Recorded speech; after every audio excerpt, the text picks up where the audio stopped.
As the tennis world prepares to turn the page into 2026, a single truth grows louder across stadiums, press rooms, and locker rooms. The rivalry between Carlos Alcaraz and Jannik Sinner has reached a level of intensity that the sport has not witnessed since the peak of Ferrero, Nadal, and Djokovic. But unlike those early Big Three days, this rivalry is unfolding at lightning speed.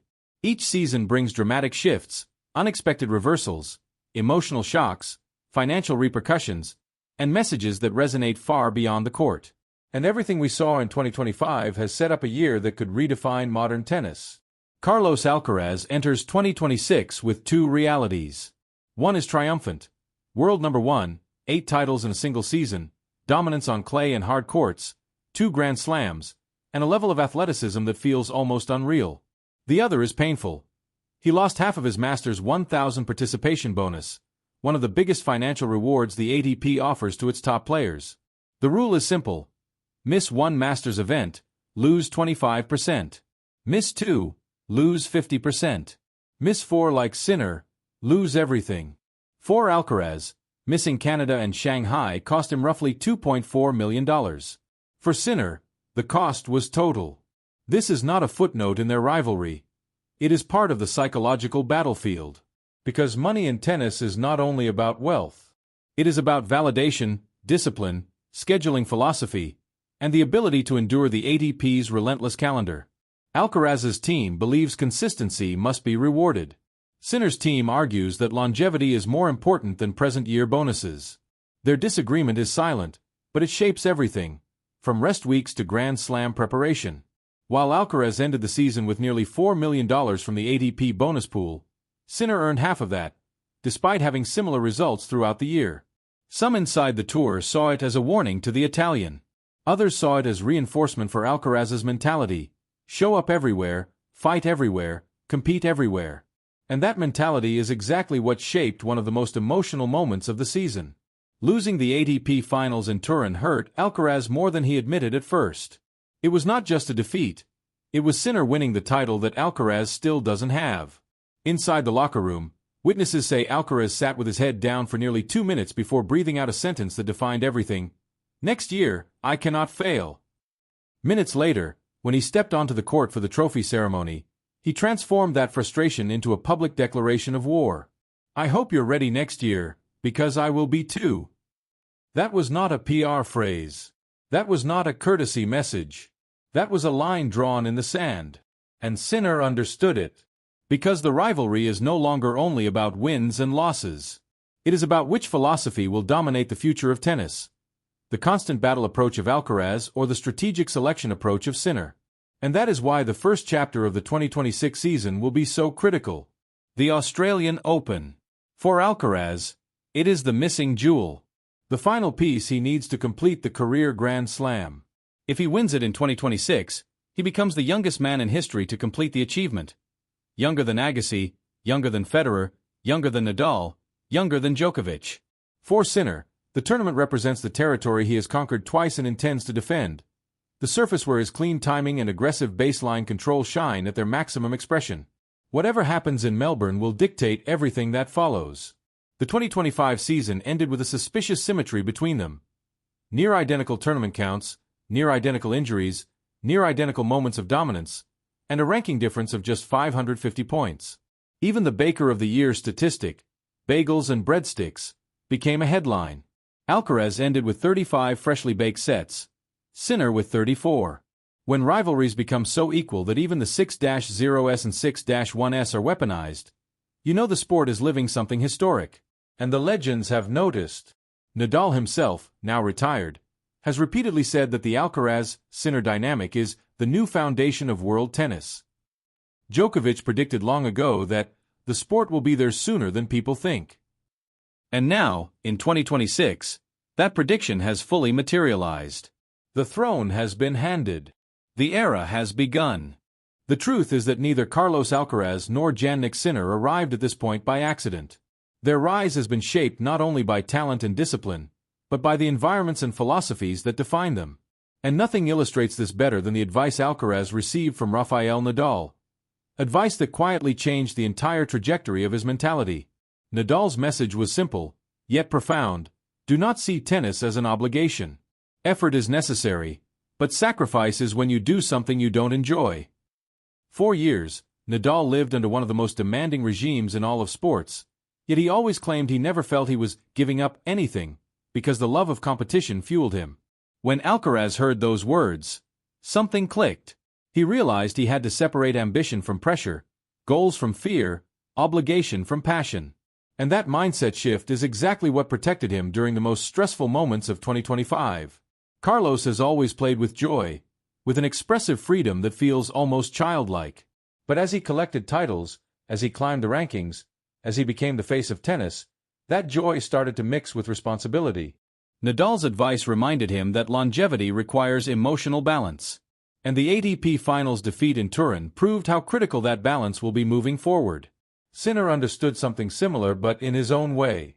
His philosophy has always been less emotional, more structured. Where Alcaraz plays with fire, Sinner plays with ice.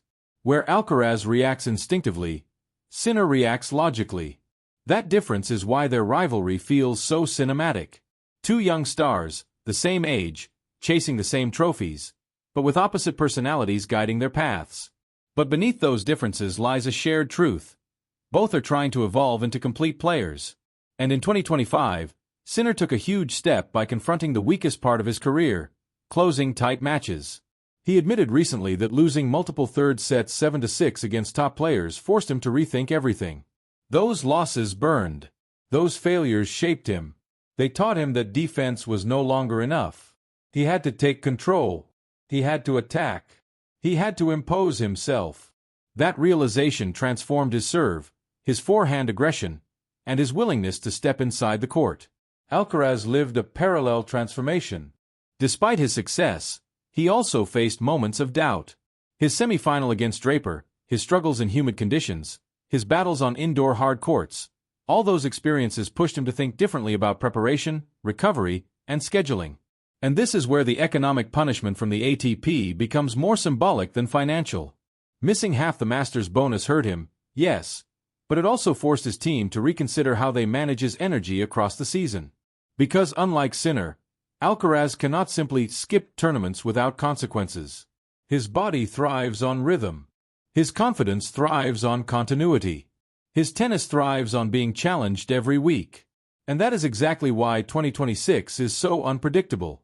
The tension between their philosophies is now mirrored in their goals. Alcaraz wants the career Grand Slam. He wants the Australian Open above everything. He has said privately that he dreams of lifting the trophy not only for history, but to silence the last piece of doubt he carries. Sinner wants to defend the title, cementing Melbourne as his territory. He knows the faster courts help him, the cooler conditions help him, and the confidence of two titles there allows him to swing freely against anyone, including Alcaraz. When the draw is announced, the entire tennis world will analyze every potential collision route. Could they meet in the semifinals? Could they clash in the final? Could a single upset change the whole narrative? And beyond the bracket, another reality grows in importance. Both of them know that the Australian Open will send a psychological message to the entire season. If Alcaraz wins, he becomes the hunter and the king at the same time, chasing more history while defending world number one. If Sinner wins, he becomes the undisputed hardcourt authority, the man who can beat Carlos on the biggest stage when it matters most. This is not just tennis. This is architecture. Architecture of legacy. Architecture of dominance. Architecture of the era they are building.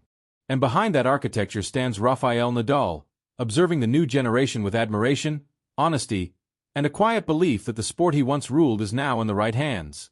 His reflections about Ferrero and Djokovic, their evolution from enemies to lifelong friends, mirror what we are witnessing between Alcaraz and Sinner. A rivalry built on respect, ambition, and mutual elevation. They are not fighting to destroy each other. They are fighting to define each other. What makes this rivalry so special is that neither player is running from the challenge. They are running toward it. Every tournament, every practice session, every adjustment they make is done with one eye on the other. Sinner has openly admitted that watching Alcaraz win pushes him to train harder. Alcaraz has said the same many times. Sinner forces him to evolve. This is the essence of a true sporting duel. Not hatred, not controversy, but constant, relentless progression. And the clearest example of how far they push each other came not in a Grand Slam final, not in a Masters 1000 clash, but in something as subtle as their 2025 scheduling decisions. While Alcaraz paid the price financially for missing 2 Masters events, Sinner paid the price competitively by skipping 4. The ATP wiped away his entire bonus. 0. Nothing. But the Italian knew the cost before he made the choice. He chose recovery over pressure, longevity over obligation, tennis over money. And that tells you everything about how he sees his future. Alcaraz chose the opposite path. He went to Madrid even though he couldn't play, simply to avoid losing another 25% of his bonus. Not because he cared about the money itself, but because he understands that certain ATP policies, if ignored, can snowball into penalties that impact a player's flexibility throughout the year. It became a strategic decision as much as a financial one. And this contrast reveals a crucial factor heading into 2026. Alcaraz is building a career based on momentum. Sinner is building a career based on preservation. One is fire. One is ice. The perfect storm. But beyond the scheduling drama, something much bigger is happening. The psychological battlefield between these two is becoming as fascinating as the tennis itself. They both show respect publicly, but deep inside, they know that the window of opportunity is right now. Djokovic is still competing, yes, but no longer dominating week after week. Nadal and Federer are gone. The younger generation, Rune, Shelton, Ruud, Medvedev, are still dangerous, but none have shown the consistency that these two have. Which means the era belongs to them unless someone can break through. And the truth is, both Alcaraz and Sinner are starting to carry the mental burden that once belonged to Nadal, Federer, and Djokovic. Every match has weight. Every loss creates narratives. Every injury sparks speculation. Every title shifts the balance of power. And both players know this. It is written on their faces in every big moment. Take Sinner's reflection on his Indian Wells breakthrough. When he admitted he shut down physically in key moments against Alcaraz, it showed something rare in top athletes, self-awareness and honesty. But it also showed fear. Not fear of losing, but fear of missing the chance to elevate himself into legend status. And that fear is exactly what will make him more dangerous in 2026. Now compare that to Alcaraz. He thrives in chaos. He has said many times that he loves tight matches, loves the adrenaline, loves the feeling of improvisation. But even he faced doubt this year. His semi-final versus Draper exposed his physical limits. His struggles with indoor courts exposed technical vulnerabilities. His losses to Sinner exposed strategic weaknesses. But for Carlos, every weakness becomes fuel. Every flaw becomes motivation.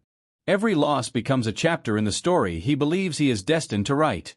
That mentality is why Ferrero says he can sit at the table with Nadal, Federer, and Djokovic. Not yet, but someday. Because he believes he belongs there. Because he wants to push himself until he does. Because ambition is his engine.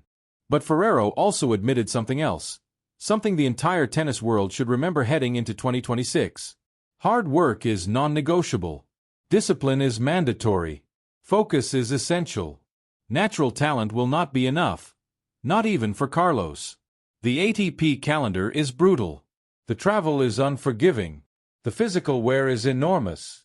And Ferrero fears, not because Carlos lacks ability, but because Carlos loves life outside of tennis too. He wants balance. He wants joy. He wants freedom. And that is where Nadal's old advice returns with full force. To enjoy tennis without turning it into a burden. To push hard without collapsing. To sacrifice effort, not happiness. Because as Rafa said, sacrifice is when you do something you don't want to do. In 2026, neither Alcaraz nor Sinner can afford to play out of obligation. Their rivalry demands passion. Their ambitions demand clarity. Their future demands discipline.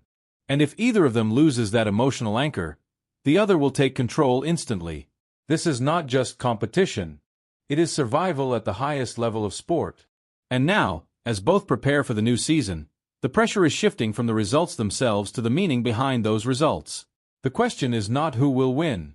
The question is who will handle the weight of greatness better. The most fascinating part of this rivalry is that both players feel the pressure, yet they handle it in completely different ways. For Alcaraz, Pressure is oxygen. It lights him up. It sharpens him. It pushes him into that chaotic electric version of himself that leaves crowds breathless. For Sinner, pressure is something to be mastered quietly. Something to be neutralized. Something to be absorbed until it becomes fuel rather than weight. And because their personalities are opposites, the path they take to success is equally different. Sinner's rise has been defined by control. Control of his emotions, control of his patterns, control of his tempo. He is a machine built on precision. But that does not mean he is immune to nerves. When he spoke about his Indian Wells breakthrough, he admitted he felt tight, his body shutting down slightly in the semifinal against Alcaraz. He didn't hide it. He didn't pretend to be unbreakable. He owned the moment and used it as a turning point. Moments like that are the ones that shape champions. Alcaraz's rise, on the other hand, has been defined by unpredictability. He wins with joy, with improvisation, with the belief that something spectacular is always possible. But that same mind that thrives in creativity can push him into inconsistency.